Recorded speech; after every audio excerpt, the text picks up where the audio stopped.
안녕하세요. 저는 작은 사업체를 운영하고 있는 50대 초반 남자입니다.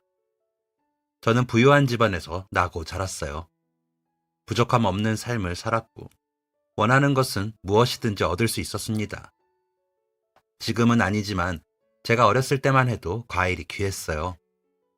예를 들어 바나나 같은 경우에도 비싼 가격이었죠. 요즘엔 아무나 살 수 있지만요. 제 주변에는 부유한 집안의 친구들이 많았는데, 저는 그 중에서도 특히 부유한 편이었습니다. 해외에서 물건을 수입해서 들어오는 일을 하시던 아버지 덕에 그 당시에는 알려지지 않았던 음식들도 많이 먹었죠. 스파게티, 피자 같은 양식들도 자주 접했습니다. 이렇게 여유로운 삶 덕에 저는 모두의 선망의 대상이었어요. 하지만 저를 부러워하는 친구들 역시 부유한 친구들이었습니다. 살던 동네는 잘 사는 집안들이 대부분이었거든요.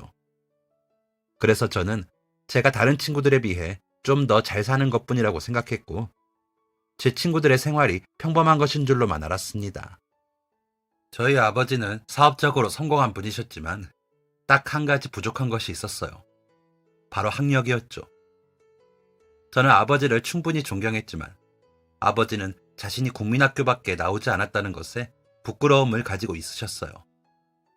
그래서 자식만큼은 자신과 달리 공부를 잘하길 바라셨습니다. 다행히도 저는 공부에 꽤 관심이 있는 학생이었고, 아버지의 바람대로 또 저의 욕심대로 공부를 했습니다. 필요하다면 과외도 받으면서 말이죠. 당연히 성적은 최상위권이었고 1, 2등을 다투는 우등생이었어요. 그런데 저와 반대로 제 동생은 공부에 별 관심이 없었습니다. 음악을 하고 싶어 했죠. 아버지는 동생이 음악을 하고 싶다는 이야기를 하자 매우 화를 내셨지만 어머니가 강하게 밀어붙여서 음악을 할 수 있었어요. 동생이 이런 길을 가게 되었다 보니 저는 아버지의 애정과 기대를 듬뿍 받았습니다. 처음에는 그런 기대가 마냥 좋았어요. 아버지의 기대에 부응할 수 있었으니까요. 그런데 명문 고등학교에 입학하게 되면서 아버지의 기대가 부담스러워지기 시작했습니다.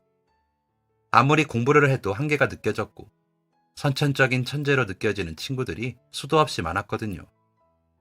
성적이 원하는 만큼 나오지 않자 아버지의 불만은 쌓여갔고 아버지와의 마찰이 시작됐습니다. 그 돈 들여서 비싼 학교에 보내놨더니 성적이 이게 뭐냐? 이딴 성적 보려고 내가 이렇게 일을 하는 줄 아냐? 소리를 고래고래 지르며 화를 내는 아버지를 보면 스트레스가 쌓여갔지만 티를 낼 수는 없었어요. 아버지는 권위적인 가장이었고 제가 거기서 대들기라도 하면 아버지의 화가 어머니와 동생에게 향할 게 뻔했습니다. 그리고 은근한 어머니의 압박도 있었습니다. 제가 공부를 잘하지 못하면 아버지가 음악을 하는 동생을 더더욱 못마땅해 할 게 뻔했으니까요. 어차피 너는 공부밖에 할 게 없으니 네가 공부를 잘하면 한 놈은 공부를 잘하니 다른 놈은 다른 걸 해도 된다라고 생각할 거 아니냐. 직접적으로 말은 하지 않았지만 애둘러 표현한 어머니의 진심이었습니다. 중학생 때까지는 분명 모든 게 좋았는데 아버지가 권위적이기는 해도 충분히 행복했는데 고등학교에 올라가자마자 변해버린 가정 환경은 저를 혼란스럽게 만들었고 그 후로 저는 집안에서 말을 잃었습니다. 다니던 학교가 명문고였기 때문에 남들이 공부하는 대로만 공부해도 다른 일반 고등학교 학생들보다는 더 나은 성적을 거둘 수 있었어요. 그래서 무사히 대학에 입학할 수 있었습니다. 대신 아버지가 원하는 학교는 아니었죠. 반항심에 그랬던 것은 아니었습니다. 고등학교에 들어간 뒤로 나오지 않는 성적과 아버지의 잔소리, 어머니의 압박으로 인해 스트레스를 받으면서 한동안 공부를 놨었거든요. 물론 꽤 좋은 학교에 들어갔지만 아버지의 성에 차지 않았을 뿐이었습니다. 대학 합격증을 들고 갔을 때 역시나 아버지는 크게 화를 내셨어요. 재수를 준비하라고 하셨죠. 저는 그럴 생각이 없다고 했습니다. 그러자 아버지는 모든 물질적 지원을 끊겠다며 엄포를 놓으셨어요. 곧 성인이 될 저는 처음으로 아버지에게 반항했습니다. 그렇게 해보시라고 혼자서도 잘 살 수 있다는 걸 보여드리겠다면서 위풍당당하게 말했죠. 아마 이제 나도 성인이니 내 한 몸은 충분히 건사할 수 있을 거라는 근거 없는 자신감이었던 것 같네요. 저는 장학금을 받을 수 있는 대학을 선택했고 대학에 입학할 때까지 자취를 하는 학교 선배의 집에서 머물렀습니다. 정말 아버지는 연락 한 번 하지 않으셨어요. 간간히 어머니가 용돈과 반찬을 챙겨주셨죠. 저는 그것마저 거부했습니다. 자존심 때문이었죠. 그렇게 대학에 입학했고 아르바이트 하랴 공부하랴 바쁜 시간을 보냈습니다. 그러면서 느꼈어요. 부모님의 빈자리를요.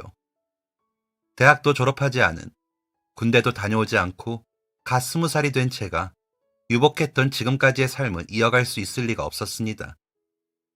그러면서 제가 얼마나 편한 인생을 살았는지 피부로 느꼈어요. 그동안 얼마나 배부른 소리를 하며 살았는지도 알게 되었죠. 또 제가 평균이라고 생각했던 어린 시절 친구들의 집도 사회에 나와보니 굉장히 잘 사는 집이더라고요. 대학에 와서 알게 된 친구 한 명이 저를 보고 너는 참 세상 물정 모른다 라고 이야기했었는데 처음엔 그 말을 굉장히 기분 나쁘게 들었습니다. 내가 얼마나 치열하게 사는데 저딴 소리를 하는지 화가 났거든요. 하지만 그 친구의 말은 사실이었어요. 저는 그때까지도 이 사회가 아름답다고만 생각했습니다. 뉴스나 기사에서 나오는 안 좋은 일이나 사기 같은 범죄들은 극히 드문 일이라고 생각하며 살았죠. 그래서 지금처럼 열심히만 살면 부모님이 나에게 해주었던 모든 것들을 제 힘으로 이룰 수 있을 거라고 생각했습니다. 노력을 하면 안 될 게 없다고 배웠으니까요. 하지만 현실은 제 생각처럼 호락호락하지 않았습니다. 그렇게 2학년까지 잠도 제대로 자지 못하며 버티다 결국 휴학을 했고 군에 입대했어요. 도피의 일종이었습니다. 먹고 살아야 하니 일은 해야 하고 일을 하고 오면 피곤하니 공부는 못하고 자연스럽게 성적은 떨어졌죠. 그렇다 보니 자존감도 바닥을 쳤고 제가 원치 않았던 미래의 모습에서 벗어나기 위해 군에 입대한 것이었습니다. 지금 와서 생각해봐도 참 미련하네요. 그런 와중에도 자존심 때문에 부모님께 연락하지 않았으니까요. 그렇게 군 생활을 하며 많은 생각을 했습니다. 이유 없이 구르기도 하고 다양한 환경에서 자란 사람들을 만나며 세상을 바라보는 눈이 많이 달라졌습니다. 또 가난한 소장농의 아들로 태어나서 한 회사의 사장이 된 아버지의 인생이 진심으로 궁금해졌습니다. 예전엔 단순히 아버지가 열심히 살았기 때문에 이런 결과를 얻은 것이라고 생각했는데 제가 살아보니 노력만으로 되는 일은 없더라고요. 아버지가 지금의 성과를 이루기까지 얼마나 많은 우여곡절을 겪었을지, 얼마나 많은 무시를 당했을지 진심으로 생각하게 되었습니다. 그러면서 아버지가 왜 제게 그토록 큰 기대를 걸었는지 고민해보게 되었어요. 그 계기는 제 후임으로 들어온 녀석과의 대화였습니다. 그 친구는 깡시골에서 굽이굽이 진 길을 더 들어가야 하는 곳에서 온 녀석이었어요. 그 친구의 할아버지 할머니, 아버지와 어머니는 모두 까막눈이었다고 합니다. 그래서 그 친구는 국민학교에 들어갈 때까지 숫자와 글자도 몰랐다고 해요. 학교도 멀어서 1시간 정도는 꼬박 걸어 다녔다고 했죠. 아무리 시골에 가단하다고 해도 그렇지 어떻게 그 어린애를 1시간 동안 걸어서 학교를 보내냐는 제 질문에 그 녀석은 웃으며 대답했습니다. 어렸으니까 1시간이죠. 지금 걸어가면 30분이면 갈 거예요, 아마. 그 말을 들은 제 표정은 아마 얼이 빠져 있었을 것입니다. 그 친구의 집안 어른들은 배운 것 없었고 가진 것 없었지만 마음만큼은 그 누구보다 따뜻했던 것 같아요. 그 친구는 집안 어른들에게 이런저런 이야기를 많이 들었다고 합니다. 저는 그 덕에 할아버지, 아버지 세대의 이야기를 들을 수 있었어요. 아버지는 안 좋은 시절 이야기를 굳이 왜 하냐며 들려주지 않으셨던 이야기였죠. 저는 그 세대 어른들이 그렇게 고생하셨을 줄 몰랐습니다. 이 정도로 저는 세상 물정을 몰랐어요. 그 친구의 집안 역시 소장농 집안이었기 때문에 그 이야기를 들을 때마다 아버지가 생각났습니다. 그렇게 힘들게 무시당하면서 살았던 분이 어떻게 큰 회사의 사장이 되었는지, 왜 지금까지 그 이야기를 궁금해하지 않았는지 바보 같은 제 자신을 원망할 정도였죠. 저는 그제야 아버지와 대화를 하고 싶은 마음을 갖게 되었습니다. 몇 년 만의 일이었죠. 아버지에게 묻고 싶은 게 있었습니다. 내가 부모님을 떠나 살다 보니 노력으로 안 되는 게 분명히 있더라. 아버지도 살다 보면 노력으로 안 되는 게 있었을 텐데 대체 그 일을 어떻게 헤쳐나가셨냐? 이걸 물어보고 싶었는데 그게 참 힘들더라고요. 휴가를 가면 꼭 만나 뵙고 이야기를 나눠야지 라고 생각했는데 주저하다 시간이 흘렀고 25살에 전역을 하게 되었습니다. 군대를 간다는 말도 없이 입대를 했던 터라 저녁 인사를 하러 가는 것도 꺼려졌지만 용기를 냈어요. 솔직히 불같은 성격의 아버지가 저를 보고 뺨이라도 날릴 거라고 생각했습니다. 그렇게 집 앞에 가서 초인종을 누르고 기다리는데 어머니가 문을 열고 나오셨습니다. 어머니는 군복을 입고 있는 저를 보고 크게 놀라셨고 집으로 뛰어들어가서 아버지를 부르셨어요. 몸이 바들바들 떨리더라고요. 아버지가 어떤 행동을 하실지 감히 예상조차 하지 못했습니다. 어머니가 집에 들어가서 상민이가 왔어요! 라고 외치는 순간 집안에서 우당탕탕 하는 소리가 크게 나더니 잠옷 차림의 아버지가 서둘러 뛰어나오셨습니다. 저는 그 모습을 보고 너무나 놀랐어요. 그 이유는 아버지의 흐트러진 모습을 처음 봤기 때문이었죠. 아버지는 주무시다 나온 게 분명했습니다. 왜냐하면 아버지는 주무실 때 외엔 잠옷을 입지 않으셨거든요. 그리고 자녀들에게 본이 되어야 한다며 자식들 앞에 나설 때는 항상 머리를 빗고 정돈된 모습으로 계셨습니다. 그런 분이 제가 왔다는 말 한마디에 뛰쳐나오신 것이었어요. 그것도 맨발로 말이죠. 아버지의 모습에 어안이 벙벙한 그때 아버지는 그대로 달려와 저를 껴안아 주셨습니다. 저희 사이엔 아무 대화가 없었지만 말없이도 충분히 그 마음을 알 수 있었습니다. 그날 이후 집에 다시 들어갔고 저는 그동안 궁금했던 아버지의 이야기를 들었어요. 저는 아버지의 인생 이야기를 들으며 큰 감명을 받았고 앞으로 어떻게 살아야 할지 인생을 재정비하게 되었습니다. 그동안은 부모님에게 혼자서도 살 수 있다는 사실을 증명해 보이겠다는 의미 없는 열정으로 살았는데 앞으로는 가족들을 위해 살아야겠다는 생각을 하게 되었어요. 26살이 되어 대학에 복학했습니다. 새로운 사람이 되어 최선을 다해 공부했죠. 먹고 살아야 한다는 이유로 등한시했던 1, 2학년의 성적 때문에 더 열심히 공부해야 했습니다. 그런데 복학한 지 1년이 되지 않아 집안에 큰 문제가 생겼어요. 갑자기 집에 빨간 딱지가 붙기 시작하더니 이사를 가게 되었고 집안에 돈 되는 물건들은 전부 경매에 넘어갔습니다. 아버지의 회사가 망하고 모든 재산이 공중분해되는 것은 순식간이었어요. 이것만큼은 지켜야 한다던 동생의 악기도 결국 팔게 되었고 그때를 기점으로 모든 가족들이 뿔뿔이 흩어져 살게 되었습니다. 저는 고시원에 들어갔고 군대에 가기 전처럼 혼자 모든 것을 해결하는 처지에 놓였어요. 아버지는 그동안 쌓아왔던 사업이 한 번에 무너지자 어떻게든 회사를 일으키려고 하셨습니다. 하지만 그것은 현실적으로 불가능했죠. 왜냐하면 그때는 IMF 외환 위기가 시작되던 시기였거든요. 아버지를 비롯해 아버지와 함께 거래하던 회사도 줄줄이 부도가 났고 저와 어린 시절 함께 학교를 다니던 친구들의 집도 한순간에 무너졌습니다. 많은 사람들이 길거리에 나앉았고 일자리를 잃는 사람들이 생겼죠. 저뿐만 아니라 많은 대학 동기들이 학교를 휴학하고 생활 전선에 뛰어들었어요. 아버지들이 실직하게 되면서 집안의 실질적인 가장들이 되었기 때문입니다. 모두가 일할 곳이 없어서 취업난을 겪을 때 저는 일을 하고 있었어요. 하지만 일하는 것에 비해 돈은 적게 받았습니다. 알고 일을 시작한 거였어요. 최저시급도 받지 못할 정도로 돈을 적게 받았지만 어쩔 수 없었습니다. 어쨌든 일을 할 수 있었으니까요. 저는 그 돈으로 손바닥만한 고시원비를 냈고 끼니를 연명할 수 있을 정도의 식비를 제외한 돈은 가족들에게 보냈습니다. 예전에 비하면 턱없이 적은 돈이었지만 당시 저희 가족에게 그 돈은 생존과 직결되어 있었습니다. 제가 일하던 공장은 사람이 살기 위해선 꼭 있어야 하는 물건을 생산하는 곳이었기에 IMF 때도 살아남을 수 있었던 것이지만 경제 위기가 점점 심각해지면서 다른 공장들과 경쟁을 해야 했고 경쟁에서 도태된 공장의 사정은 점점 안 좋아졌어요. 임금이 한 달, 두 달 밀리기 시작했고 임금이 4개월 동안 밀렸을 때는 정말 수중에 돈이 한 푼도 없는 상황이 되었습니다. 주머니를 탈탈 털어 나온 돈을 합치면 라면이라도 부숴서 연명할 수 있었을 텐데 어머니가 편찮으신데 병원에 갈 돈이 없다는 이야기에 그 돈마저 어머니에게 보내드렸어요.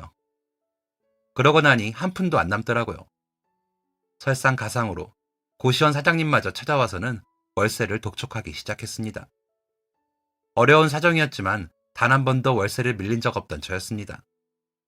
사정이 이러하니 한 달만 기다려달라고 간곡하게 말씀드렸지만 고시원 주인은 단호했어요. 누구는 땅 파서 장사해? 총각만 힘들어? 나도 먹고 사는 거 팍팍한 사람이야. 월세를 미룬다니 말이 되는 소리를 해야지. 이런 식으로 월세 안 내고 도망가는 인간들을 한두 번 본 줄 알아? 저 한 번도 월세 안 밀렸어요. 며칠을 굶더라도 월세는 꼭 드렸고요. 제가 그동안 신뢰를 못 드렸나요? 이번 달만 지나면 밀린 월급을 받을 수 있을 거예요. 딱 한 달만 기다려주세요. 제발 부탁드립니다. 여기서 나가면 갈 곳이 없어요. 간곡한 청에도 고시원 주인은 월세를 내지 않으면 쫓겨날 각오를 하라며 으름장을 놓았습니다.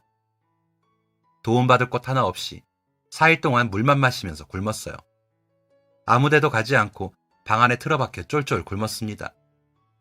공장에 가서 밀린 월급을 내놓으라고 악이라도 써야 하는데 그럴 생각도 들지 않았어요.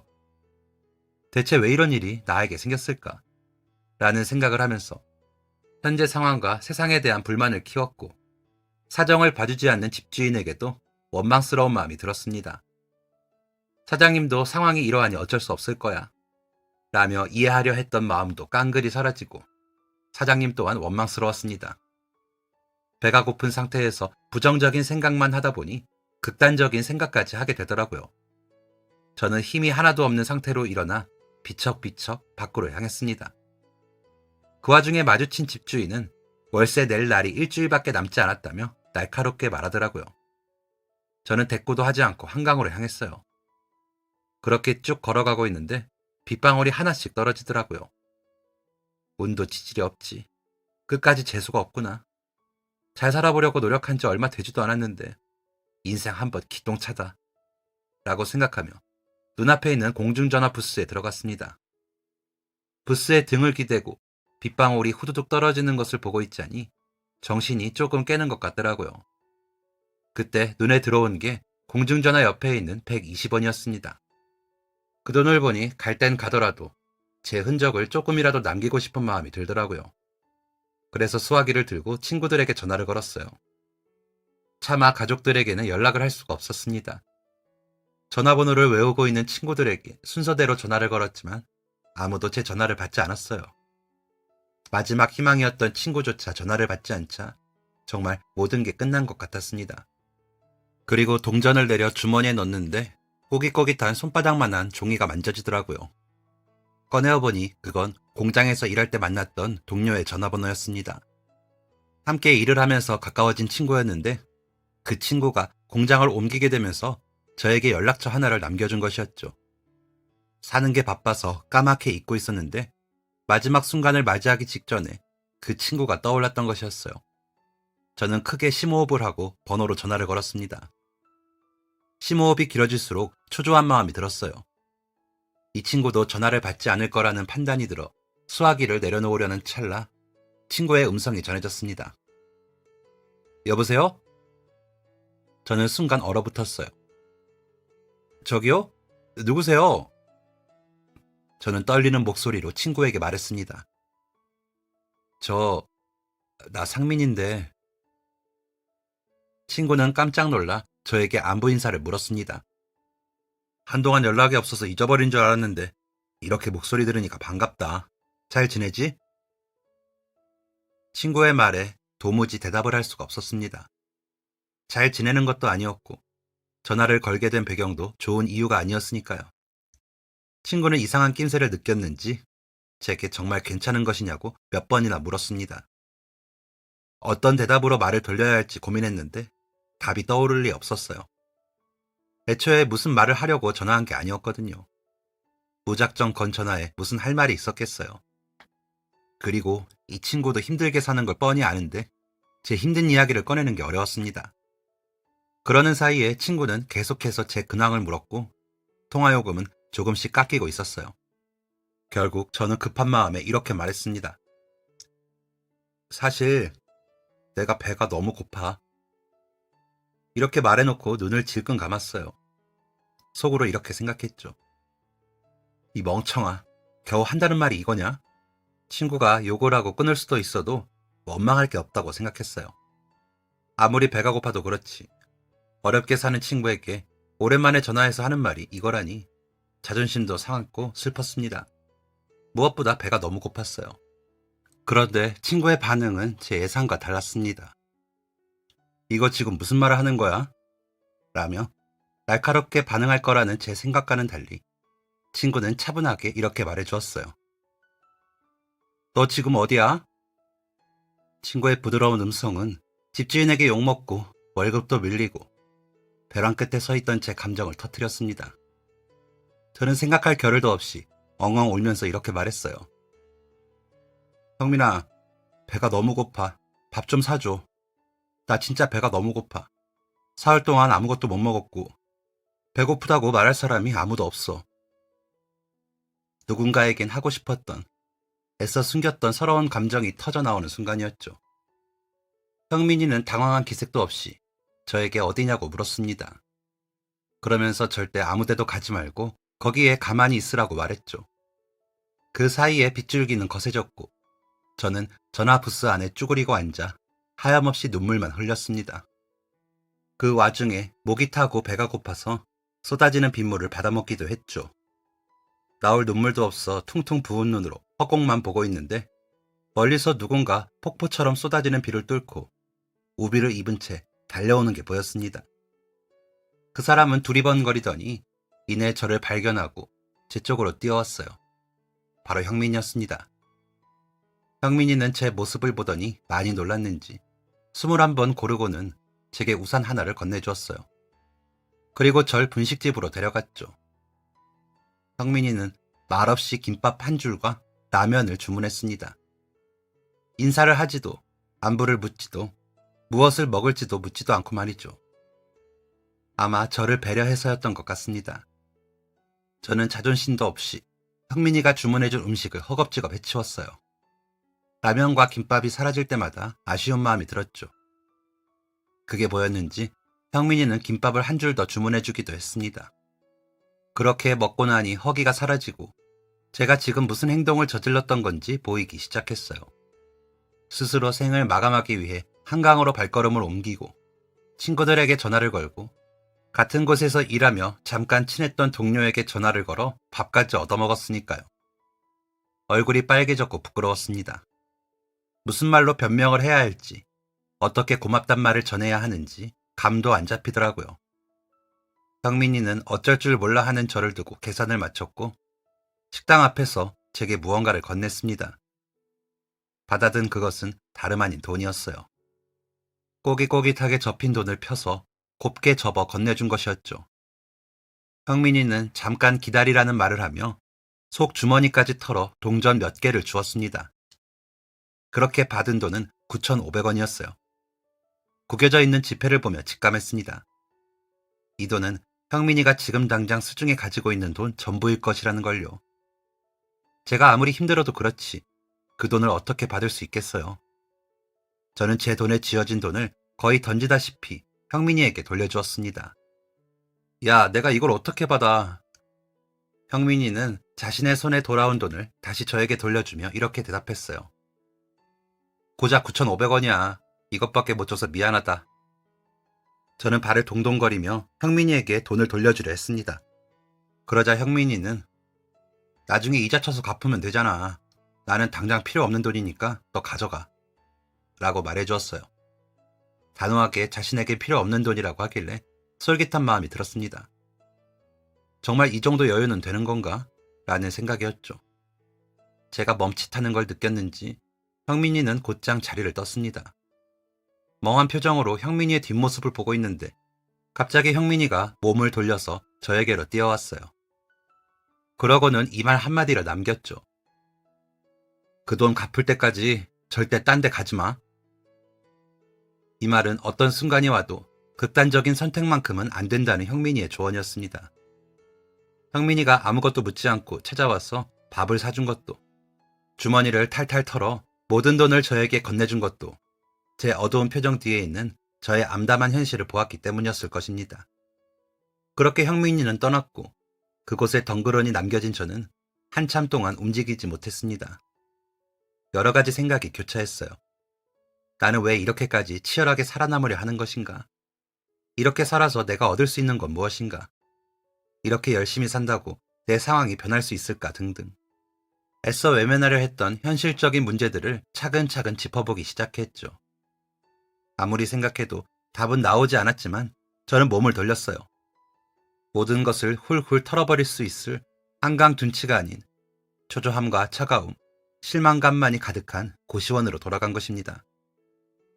밤새도록 고민에 고민을 거듭했음에도 여전히 답은 나오지 않았고 앞으로 어떻게 살 것인가? 라는 질문에 저는 결국 아주 간단한 답을 내릴 수밖에 없었습니다. 저는 형민이가 준 9,500원을 갚는 것. 당장 눈앞에 있는 문제만 해결하기로 했어요. 제게는 그렇다 할 목표가 없었으니까요. 새로운 목표를 찾은 다음 날이 되었습니다. 막노동이라도 하려고 밖으로 나갔는데 누군가가 제 어깨를 잡았어요. 몸을 돌려보니 공장 사장님이 서 있었습니다. 사장님? 임금이 4개월 동안 밀렸고 힘든 시간을 견디며 사장님을 원망하기도 했지만 사실 사장님은 좋은 분이셨어요. 제가 공장에 들어가서 일을 할 때 제 사정을 듣고 몰래 저희 가족을 도와주기도 하셨습니다. 고시원에 들어갈 돈도 없고 숙박시설에서 잠을 잘 돈도 없어서 가끔 벤치에서 잠을 청해야 하던 그때 한 달 월급이 나오기 전 제 고시원 월세를 내준 분이기도 했죠. 사정이 아무리 이렇다 해도 일하는 만큼 월급을 주지 못하는 것에 진심으로 미안해하셨음을 저는 알고 있었습니다. 그럼에도 불구하고 밀린 임금을 받을 수 있을 거란 기대는 하지 않았어요. 상황이 상황이기도 했고 단 한 번도 직원들 돈을 떼먹은 적 없는 분이 이렇게까지 하시는 건 정말 답이 없었기 때문이라고 생각했기 때문이었죠. 그런데 그런 사장님이 갑자기 눈앞에 나타나다니 당황스러웠습니다. 사장님? 사장님을 부르며 살펴본 안색은 매우 안 좋았습니다. 대체 그동안 무슨 일이 있었던 건지 분명 쉬운 일을 겪은 건 아니셨을 거예요. 여기는 무슨 일이세요? 사장님은 저를 보고 급하게 달려온 건지 거친 숨을 갈무리하며 말씀하셨습니다. 최군한테는 빚이 있지 않나 빚 갚으러 왔네. 사장님이 말한 빚은 당연히 월급이었습니다. 사장님은 곧바로 가방을 열어 저에게 돈 봉투를 건네주셨어요. 늦어져서 미안하네. 많이는 아니지만 조금 더 넣었어. 기다려줘서 고맙네, 최군. 예상하지 못했던 만남이었기에 어떤 말을 해야 할지 모르겠더라고요. 그동안 어떻게 지내셨던 건지, 어떻게 돈이 풀려서 월급을 주시는 건지, 사장님은 먹고 살 만큼의 돈이 있으신 건지, 이걸 물어볼 거리라고 후회한 건 사장님이 제 눈앞에서 사라진 이후였습니다. 사장님은 다른 직원들도 만나러 가야 한다며 급하게 자리를 떠나셨어요. 굳이 얼굴을 보고 월급을 전달한 건 그동안 기다려준 직원들에 대한 미안함과 고마움 때문이었겠죠. 저는 다시 집으로 돌아왔습니다. 그러고는 한 달치 방세를 떼어 집주인에게 갔어요. 뭐야? 문을 열며 날카롭게 소리친 집주인은 제 손에 들린 돈 봉투를 보고는 짜증을 조금 가라앉혔습니다. 그러더니 말을 더듬으며 묻더라고요. 뭔데? 저는 집주인에게 말했습니다. 다음 달 월세입니다. 제가 월세를 못 낼까봐 걱정하시는 것 같길래 미리 가져왔어요. 저는 집주인이 그렇게 사람을 쥐잡듯이 잡았으니 무안해할 거라고 생각했습니다. 그런데 제 생각보다 더 어쩔 줄 몰라 하더라고요. 아니, 그게... 이상하게 말까지 더듬었죠. 이유 모를 불안한 마음이 생겼고 저는 집주인에게 물었습니다. 왜 그러세요? 집주인은 한참 망설이더니 결국 사실을 고백했습니다. 그게 사실 다음 달부터 다른 사람이 들어오기로 했어. 무슨 말을 하는 건가 싶었습니다. 다른 사람이 들어온다뇨? 총각이 월세를 못 낼 거라고 생각해서 다른 사람 들어오게 하려고 했지. 저는 아버지의 영향으로 계약서의 중요성을 익히 들어 알고 있었습니다. 제가 집을 구하던 당시엔 집주인도 초조한 상태였어요. 임대업으로 먹고 사는 사람이었는데 세입자가 구해지지 않아서 불안했거든요. 게다가 시설도 썩 좋지 않아서 더더욱 사람을 구하는 게 어려웠습니다. 그런데 그런 와중에 제가 나타났으니 집주인은 어떻게 해서든 저와 계약을 하고 싶어 했어요. 공장에서 일도 하고 있었고 허우대 멀쩡한 청년이니 월급은 밀리지 않을 거라고 생각했겠죠. 그래서 월세를 조금 깎아 들어가게 되었습니다. 그러면서 계약서에 한 가지 추가한 내용이 있었어요. 월세를 올리거나 부당한 이유로 내쫓지 않겠다는 내용이었죠. 당시엔 이런 조항을 왜 넣어야 하는지 이해가 되지 않았습니다. 세입자가 구해지지 않아서 초조해하는 사람이 저를 내쫓을 리 없다고 생각했으니까요. 하지만 아버지의 강한 주장으로 그 조항을 넣게 되었습니다. 그러면서 집주인도 한 가지 조건을 걸었어요. 월세를 한 번이라도 밀리면 모든 계약을 파기하는 것으로요. 월세도 깎았겠다. 다른 조항도 받아들여줬겠다. 집주인의 이런 요구를 거절할 명분은 없었습니다. 그리고 저는 제가 월세를 밀릴 거라 생각하지 않았어요. 제가 굶을지언정 이런 것들은 밀린 적은 단 한 번도 없었거든요. 그런데 그랬던 사람이 제가 아닌 다른 세입자를 구했다는 것입니다. 저는 어이가 없어 실소를 터뜨리며 집 주인에게 말했습니다. 저는 월세를 밀린 적도 없고 살면서 문제를 일으킨 적이 없습니다. 그건 아주머니도 아실 거라고 생각해요. 그러니 저는 이 집에서 나갈 이유가 없습니다. 만약 나가야 하는 사람이 있다면 다음 달부터 여기서 살기로 한 사람이겠죠. 그 사람을 내보내세요. 당연한 권리를 요구한 것입니다. 그런데 집주인은 어쩔 줄 몰라 하면서 발을 동동거리더라고요. 그러면서 정말 어이없는 말을 하기 시작했습니다. 아니, 그게 사실 내가 요즘 급전이 필요했거든. 그래서 새로 들어온다는 사람한테 계약금 겸 보증금을 좀 받았어. 왜 불안한 기운은 틀리질 않는 걸까요? 그럼 보증금을 돌려주시면 되겠네요. 집주인은 우물쭈물하며 제 얼굴도 보지 못한 채 말했습니다. 그게 벌써 써버려가지고 화가 나더라고요. 지금까지 월세를 내라고 그렇게 독촉하던 사람이 하루아침에 이렇게 변하다니. 저는 그동안 쌓였던 서운함이 폭발하는 걸 느끼면서 아주머니에게 화를 내고 말았습니다. 도대체 이런 법이 어디 있습니까? 아직 월세를 밀리지도 않은 사람을 죄인 취급하셔서 월세 가져왔잖아요. 그런데 갑자기 뭐라고요? 지금 저더러 나가라는 거잖아요. 집주인은 제가 강하게 나오자 가만히 있어서는 안 되겠다 싶었나 봅니다. 갑자기 뻔뻔하게 굴더라고요. 내가 내 집에서 나가라는데 뭐가 문제야? 총각이 보증금이 있어 뭐가 있어? 사정이 딱해서 월세만 받고 살게 해줬더니 어딜 감히 큰 소리야? 상황은 악화되었고 큰 소리가 오고 가자 집주인의 아들이 내려와 상황을 중재했습니다. 결론적으로 저는 쫓겨났어요.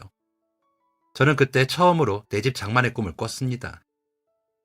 형민이에게 9,500원을 갚는 것 외에 또 다른 목표가 생겼던 거죠.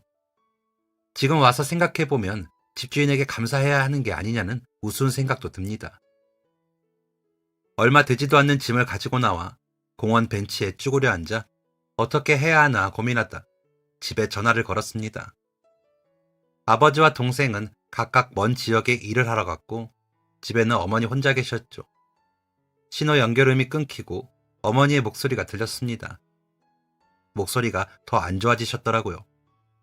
그 목소리를 들으니 감히 아쉬운 소리를 할 수가 없었습니다. 아들, 별일 없는 거지? 라고 묻는 어머니의 말에 울컥했지만 꾹 참고 이렇게 말했어요. 네, 괜찮아요. 그래, 다행이다. 엄마는 너무 걱정하지 말고. 엄마는 일하는 거 아닌 듯세요? 많이 걱정했습니다. 그도 그럴 게 어머니는 평생 굳은 일 한 번 안 해본 분이셨거든요. 부잣집 고명딸로 태어나 손에 물 한 방울 안 묻혀보셨고 아버지는 결혼을 반대하는 외갓댁에 절대 어머니를 고생시키지 않겠다 자신했고 그 다짐을 실천하셨었습니다. 그렇다 보니 더더욱 걱정됐죠. 어머니는 제 물음에 애써 밝은 목소리로 말씀하셨습니다. 엄마는 괜찮아. 그동안 왜 일을 안 했나 몰라. 이렇게 일을 잘하는데. 저는 울컥하는 감정을 숨기고 말했어요. 사실 월급이 그동안 밀렸었는데 이제야 받았어요. 생활비를 좀 더 드릴 수 있을 것 같아요. 어머니는 극구 거절하셨지만 저는 생활비를 보냈습니다. 어머니와 함께 살기는 어려웠거든요. 어머니는 먼 친척의 집에 의탁하고 있었기 때문이었습니다. 집안이 반대하는 결혼을 해놓고 쫄딱 망해서 돌아온 어머니를 반길 사람이 어디 있었겠어요. 또 외가댁도 사정이 예전 같지 않았습니다. 그나마 받아준 집이 있었던 게 다행이었죠. 물론 일정한 생활비는 내야 했지만요. 전화를 끊고 어딜 가야 하나 하던 중 제게 돈을 주었던 친구가 생각났습니다.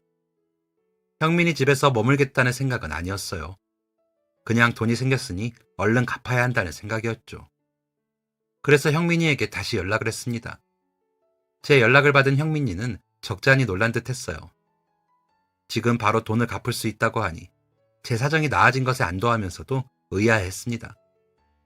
나중에 듣고 보니 제가 부채감을 덜기 위해 어떻게든 돈을 구해서 돈을 갚은 거라고 생각했더라고요. 저는 소주 한 병과 간단한 안주거리 하나를 들고 형민이의 집 쪽으로 갔습니다. 사정이 어려워지고 나서는 사치라고 생각했던 것들인데 괜히 형민이와 술 한잔 기울이고 싶더라고요. 술병을 찰랑거리며 온 저를 본 형민이는 웃으며 저와 함께 술을 한 잔씩 주고받기 시작했습니다. 저랑 형민이 둘 다 술이 강한 편은 아닌지라 둘이서 소주 한 병을 나눠 먹으니 술 기운이 꽤 올라오더라고요. 형민이는 평소에 말이 없는 과묵한 친구였는데 술이 들어가니 들뜬 모습을 보였습니다. 저희는 이런저런 이야기를 많이 나눴어요. 일을 할 때 있었던 일이라든지 함께 고생했던 이야기들, 한 번도 한 적 없던 신세 한탄까지. 정말 오랜만에 누군가와 속 터놓고 대화했던 것 같네요. 모두가 힘든 시기에 어려운 이야기를 하면 서로 예의가 아니라고 생각했던 터라 그때까지 그 누구에게도 가슴속 응어리진 것을 말하지 않았었거든요. 그것 때문에 신이 났는지 저는 이것저것 말하며 떠들어댔습니다. 할 말이 다 떨어지고 나니 살짝 민망함이 몰려오더라고요. 그래서 조심스럽게 형민이에게 말했습니다. 저, 너무 내 얘기만 했다. 너는 요즘 어때? 평소 웃는 낯을 지은 적 없던 형민이 얼굴에 처음으로 깊은 수심이 드러났습니다. 형민이는 저와 함께 일하던 공장을 나와 이직을 한 상태였어요. 돈도 잘 주는 곳이었고 업계에서 오랫동안 자리를 잡고 있었던 곳이라 저도 진심으로 형민이를 축하해 주었죠. 그런데 절대 문제가 없을 것 같았던 그 회사가 순식간에 망해버렸다고 합니다. 제가 임금을 받지 못했던 그 전부터요. 왜 그 소식을 듣지 못했는지 이해할 수 없었습니다. 그리고 미안한 마음이 들었어요. 저보다 오랫동안 임금을 받지 못했을 형민이가 저를 위해 돈을 쓴 것이니까요. 솔직히 무시해도 됐습니다. 내 코가 석자인데 누굴 도와주냐며 욕을 하고 전화를 끊어버렸어도 나무랄 사람은 전혀 없었을 거예요. 저 또한 그런 형민이를 원망하지 않았을 겁니다. 그런데 그런 와중에 저에게 돈을 빌려주고 밥까지 사주다니, 그것도 제가 있는 곳까지 빗속을 뚫고 와서요. 형민이의 따뜻한 마음이 그동안 얼어붙어 있던 제 마음을 단번에 녹여주는 듯 했습니다. 형민이는 원래 술을 두어 잔만 마셔도 취한다고 하더라고요. 그래서 형민이를 집까지 데려다 주었어요. 형민이는 저처럼 고시원에서 살고 있었는데 저보다 더 상황이 안 좋아 보였습니다. 제가 지내던 곳도 시설이 좋지 않은 곳이었는데 형민이가 있던 곳은 옆집 사람이 한숨 쉬는 소리까지 들리더라고요. 나무 판자로 방을 나눈 것인지 방음도 형편없었죠. 사생활은 물론이고 집이지만 마음 편히 쉬지도 못했을 겁니다. 그리고 형민이를 방으로 데려다 놓고 작은 테이블 위에 2만 원을 올려놓고 나왔죠. 그렇게 건물을 빠져나오는데 형민이네 고시원 주인으로 보이는 사람과 마주쳤습니다. 그 눈빛을 마주하는데 그 사람이 무슨 말을 하려는지 단번에 알아차렸어요. 이 방 총각 친구예요? 네. 월세 낼 돈도 없을 텐데 술 처마실 돈은 있나 보네. 집주인은 들으라는 듯 구시렁거렸습니다. 월세를 밀렸냐 물어보니 그건 아니라고 하더라고요. 저와 같은 상황이었습니다. 일을 하지 못한다는 걸 알게 된 집주인이 월세를 못 받을까봐 닥달하는 것이었죠. 입안에 쓴맛이 감돌았습니다. 서로의 처지가 안타깝더라고요. 그렇게 다음 날이 되었고 저는 집 앞에서 다시 사장님을 만났습니다. 저와 연락이 닿지 않자 굳이 직접 저를 찾아온 것이었죠. 사장님이 저를 찾아온 이유는 다시 공장에서 일해주길 바라서였습니다. 그동안 묶여있던 자금이 풀리면서 다시 공장을 가동할 수 있게 된 것이었어요. 그런 사장님의 제안을 거절할 이유가 있을까요? 게다가 사장님은 4개월 동안 밀린 임금을 직접 가져와서 전달해 주신 믿을 만한 분이셨습니다. 저는 사장님의 제안을 수락하면서 조심스럽게 여쭤봤어요. 사장님, 다른 직원은 안 필요하신가요? 사장님은 지금까지 일했던 직원들을 모두 데려올 것이기 때문에 굳이 다른 직원을 뽑을 계획은 없다고 하셨습니다. 사실 형민이를 추천하려고 했던 건데 차마 이걸 얘기하지는 못하겠더라고요. 그렇게 다시 출근을 했고 일주일이 지난 시점, 오랫동안 일하던 분이 지병으로 일을 그만두게 되었습니다. 그러면서 공장에 공석이 생겼죠. 저는 그 자리에 형민이를 추천했습니다. 형민이가 이직을 해서 잘 살고 있을 줄 알았던 사장님은 형민이의 사정을 듣자 이런 일이 있었더라면 사람을 구하지 않아도 데려왔을 거라고 하시더라고요. 형민이와 저 사이에는 분명한 변화가 있었습니다. 전에는 회사를 같이 다니는 사람, 가끔 말을 주고받는 동갑내기 직원 정도였는데 이젠 피를 나눈 형제 같은 느낌이 있었습니다. 함께 일하는 사람과 팀워크가 좋으니 당연히 일이 잘 됐죠. 무엇보다 형민이와 저는 일을 하는 스타일이 같았습니다. 척하면 척이고 어떨 때는 형민이가 제 머릿속을 다 읽고 있는 것만 같았어요. 이런 느낌은 형민이도 동일하게 받았다고 하죠. 경기가 회복되면서 저희 공장에는 점차 활기가 돌았고 사업은 예전의 형태를 되찾았습니다. 직원들도 더 뽑으면서 저와 형민이는 자연스럽게 승진을 하게 되었어요. 가족들은 함께 살게 되었고 아버지는 과거의 인맥을 통해 새로운 사업을 시작하셨는데 다행히도 그 일이 잘 풀리고 있었습니다. 사정이 나아졌으니 대학을 다시 다닐까 했지만 그러지 않았어요. 일을 하는 게 더 즐거웠고 음악에 대한 동생의 열정을 지지해주고 싶었거든요.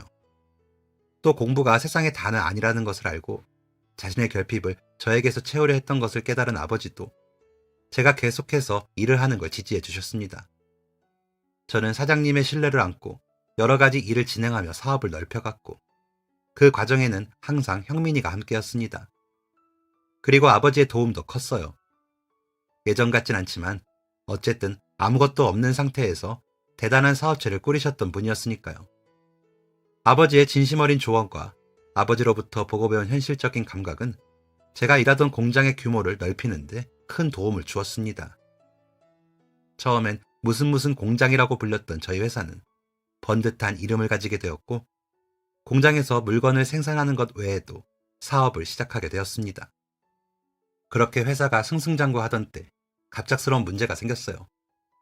바로 사장님이 큰 사고를 당하신 거죠. 음주운전 차량에 치여 생사를 오고 갈 정도로 큰 사고였습니다. 겨우 목숨은 부지했지만 사장님은 평생 걷지 못할 장애를 얻게 되셨어요. 아버지 다음으로 의지했던 사장님이 이런 사고를 당하다니 슬픈 마음을 이루 말할 수 없었지만 사장님은 의외로 담담하셨습니다. 그리고 회사를 저에게 물려준다는 폭탄 선언을 하셨죠. 저는 사장님의 자녀가 회사를 물려받을 거라고 생각했기에 너무 놀랐습니다. 최 군과 김 군이 회사를 이어받았으면 좋겠어. 사장님, 그럴 수는 없습니다. 자녀분이 계시잖아요. 사장님은 병상에 누워있음에도 호탕함을 잃지 않으셨어요. 내 자식들은 내가 잘 알아. 그 녀석들은 사업가 체질이 아니야. 그 녀석들이 회사를 맡으면 순식간에 무너질 걸세. 내가 어떻게 세운 회사인데. 그리고 이 회사가 잘못되면 직원들은 어떡하나? 그 직원들한테 딸린 식솔들이 얼만데. 기분 따라 하는 말이 아니야. 자네들이 일하는 걸 보면서 진지하게 결심한 거였어. 말하는 시기가 조금 당겨지긴 했지만.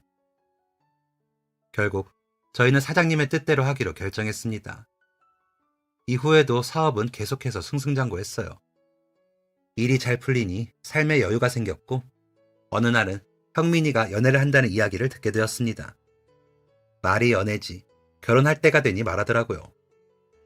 이 바쁜 와중에 어떻게 연애를 한 건지. 저는 연애도 못 해보고 일만 하고 있는데 부러운 마음이 들었습니다. 그런데 그 마음보다 더 컸던 건 축하하는 마음이었어요. 함께 일하며 지켜본 형민이는 정말 좋은 남자였고, 저는 형민이를 보며 저런 남자가 결혼을 해야 하는데 라는 생각을 늘 가지고 있었거든요. 어찌 보면 제가 형민이의 결혼을 더 기다렸던 것 같습니다.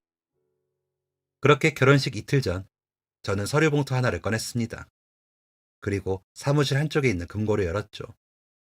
저는 그 안에 있는 모든 돈을 꺼냈습니다. 이날을 위해 준비해둔 돈이었죠.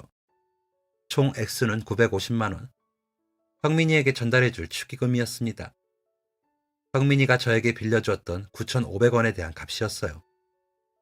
저는 짧은 편지와 함께 봉투에 돈을 담았고, 결혼식 전날인 그 다음날 형민이의 집으로 향했습니다. 그리고 봉투를 내밀었어요. 그 봉투를 열어본 형민이는 기겁을 하며 제게 봉투를 돌려주려 했습니다. 하지만 저는 단호하게 거절했습니다.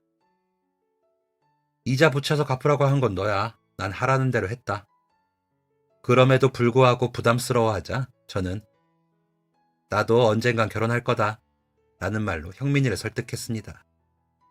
진심은 아니었어요. 저는 가까운 가족과 친지만 모셔놓고 작은 결혼식을 올렸는데 축의금을 일절 받지 않았거든요. 봉투를 들고 와서 축의금을 받아달라는 형민이에게 전 이렇게 말했습니다. 내가 너한테 준 950만 원은 내 재산의 일부분이었지만 그때 네가 나한테 준 9,500원은 네 전 재산이었어. 그때 내 손에 쥐어준 9,500원이 950만 원보다 값지다. 저와 형민이는 잘하지도 못하는 술을 마실 때마다 항상 이 이야기를 합니다. 아마 저 세상에 갈 때까지 추억할 만한 가장 따뜻한 기억이겠죠. 형민이는 개인 사업체를 세워 사업을 하는 중이고 저는 후계자를 양성하고 있습니다. 가장 힘들었던 때에 손을 내밀어준 친구가 있어 얼마나 다행인지, 또 그 추억을 함께 할 이와 함께 늙어간다는 게 얼마나 기쁜 일인지 느끼는 요즘입니다. 제 사연은 여기까지입니다. 지금까지 제 이야기를 들어주셔서 감사합니다. 안녕히 계세요. 지금까지 사연 들어주셔서 감사합니다. 사연이 재밌으셨다면 구독과 좋아요를 눌러주세요. 감사합니다. 안녕히 계세요.